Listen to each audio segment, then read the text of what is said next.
자, 지금 AI 칩 전쟁이 완전히 새로운 국면으로 접어들고 있어요. 한쪽에는 거대한 요새 같은 엔비디아가 버티고 있고, 다른 한쪽에는 도전자 AMD가 있죠. 이 두 거인의 싸움이 앞으로 AI의 미래를 어떻게 바꿀지 오늘 한번 제대로 파헤쳐 보겠습니다. 정말 오랫동안 이 AI 하드웨어 쪽에서는 항상 똑같은 질문이 있었어요. 과연 엔비디아를 누가 막을 수 있을까 하는 거였죠. 그리고 그 대답은 사실 항상 아니오에 가까웠습니다. 엔비디아의 지배력은 그야말로 절대적이었거든요. 정말 무너뜨릴 수 없는 거대한 성벽 같았죠. 그런데 최근에 이 게임의 판이 완전히 뒤집히고 있습니다. 이건 그냥 더 빠른 칩을 만들어서 경쟁하자는 그런 차원의 얘기가 아니에요. 아예 엔비디아라는 요새를 공략하는 방법 자체를 바꾸는 완전히 새로운 전략이 등장한 거죠. 자, 그럼 이 새로운 도전을 제대로 이해하려면 먼저 방어하는 쪽, 그러니까 엔비디아가 도대체 얼마나 막강한 힘을 가지고 있는지부터 알아봐야겠죠? 이 숫자 좀 보세요. 진짜 엄청나지 않나요?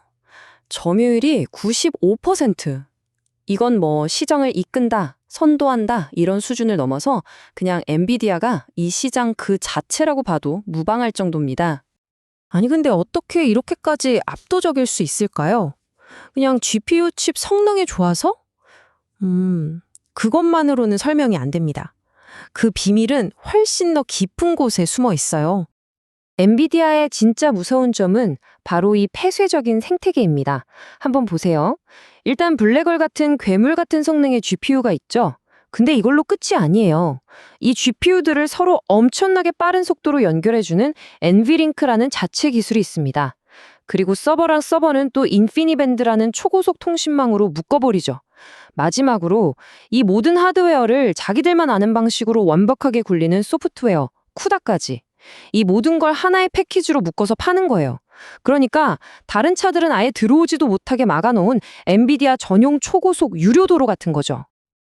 자, 상황이 이렇다 보니까 도전자 입장에선 정말 답이 안 나오는 거죠. 바로 이 강력한 폐쇄 생태계 때문에 AMD는 진짜 오랫동안 힘든 싸움을 할 수밖에 없었습니다. 이게 바로 AMD의 아킬레스건이었어요.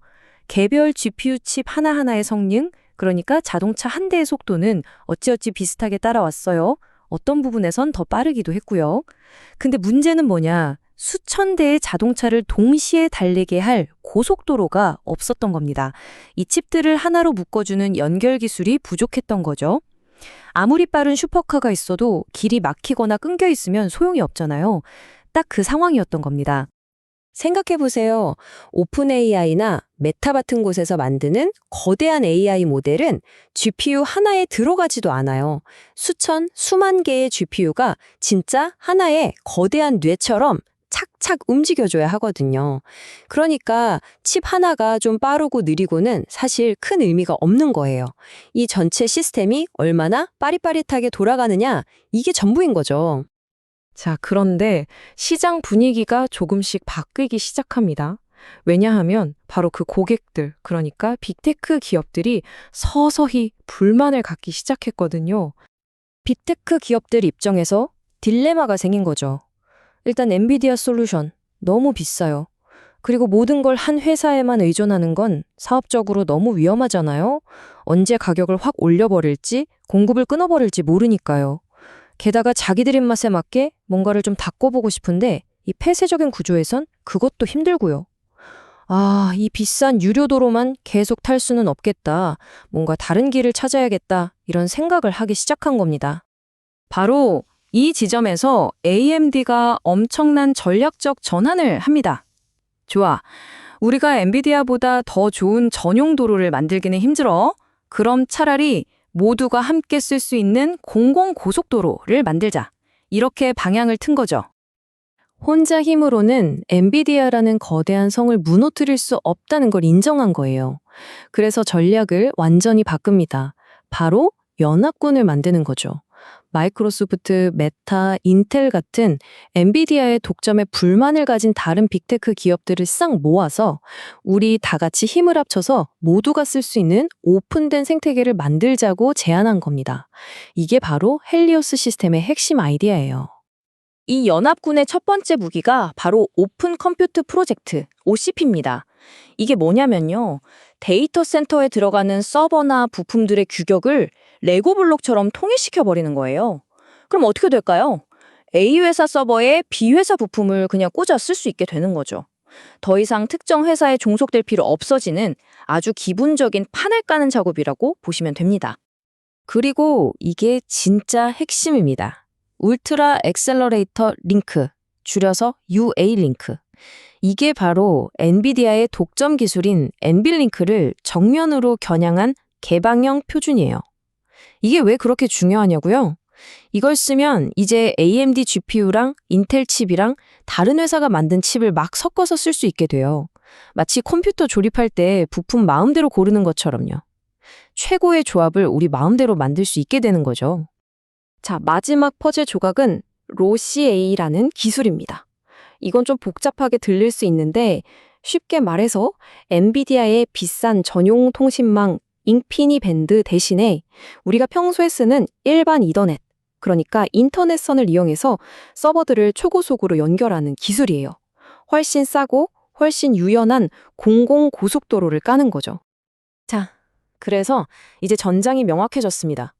한쪽은 엔비디아가 모든 걸 통제하는 벽으로 둘러싸인 완벽한 정원, 비싸지만 성능은 확실하죠. 다른 한쪽은 여러 회사가 함께 만드는 개방형 생태계, 비용은 낮추고 선택의 폭은 넓히는 전략입니다. 이 두 전략이 이제 정면으로 부딪히게 된 겁니다. 그렇다면 이 거대한 싸움이 앞으로 AI의 미래에 어떤 의미를 갖게 될까요? 이게 우리한테 왜 중요할까요? 여기서 또 하나의 중요한 변화가 있습니다. AI 시장의 무게중심이 학습에서 추론으로 넘어가고 있다는 점이에요.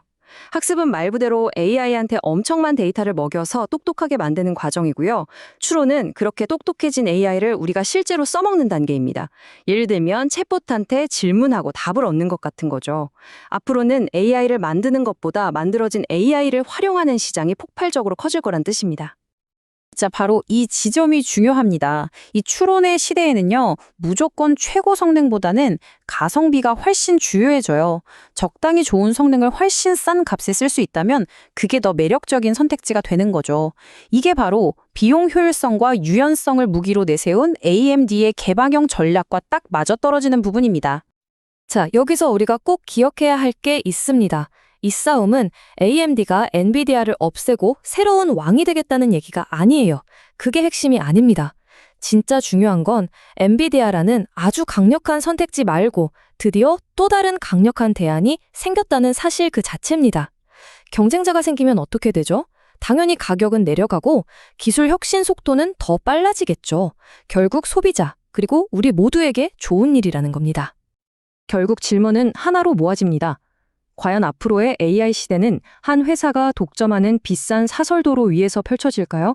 아니면 여러 회사가 함께 만들고 모두가 함께 달릴 수 있는 공공고속도로 위에서 펼쳐질까요? 정답은 아직 알 수 없지만 한 가지는 확실합니다. 이 지루했던 독점의 시대가 끝나고 마침내 우리에게도 선택의 기회가 생겼다는 것. 바로 이것이 이 전쟁이 우리에게 주는 가장 큰 의미일 겁니다.